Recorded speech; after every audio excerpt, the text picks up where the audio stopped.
सबैजनालाई नमस्ते। योचोटि Valentine's day अनि महाशिवरात्रि एक दिन अघि पछि परेको थियो। दुईटै दिन मलाई पनि विशेष लाग्ने।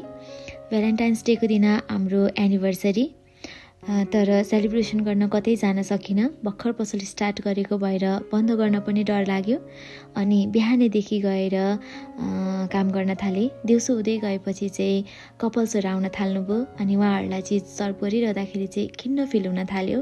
आफू चाहिँ एक्लै पसलमा काम गरिरहेको छु जस्तो फिल भयो।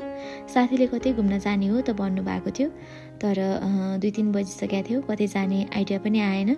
अनि नजिकैको केक पसलमा गएर सानो एउटा इमर्जेन्सी केक अर्डर गऱ्यौँ।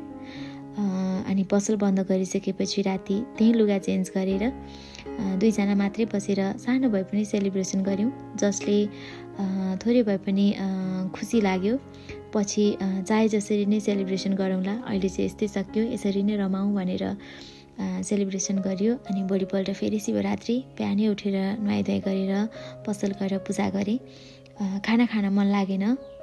शिवरात्रिमा म कहिले पनि खाना खाँदैन थिएँ, योचोटि नै मन लागेन। दिउँसो पानीपुरी चटपटे बनाइरहँदाखेरि चाहिँ बास्ना आएको थियो। अनि साथी पनि खाना नखाइ बस्नुभयो। हामीलाई चाहिँ पशुपति जान मन थियो, तर यताउता गर्दा गर्दै रातको 8-9 बज्यो, जान सकेनौँ। अनि कोटेश्वरको महादेव स्थानमा गएर पूजा गऱ्यौँ।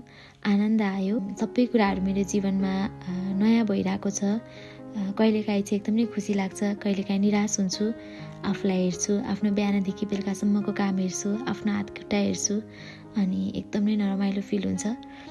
सङ्घर्ष गर्ने मान्छेहरू नै सफल भएको सुनिरहेको छु। मैले पनि केही गर्न खोजिरहेको छु। महादेवको आशीर्वाद रहिरह्यो भने एक दिन राम्रै गर्न सक्छु होला, राम्रै हुन्छ होला भन्ने आशा छ।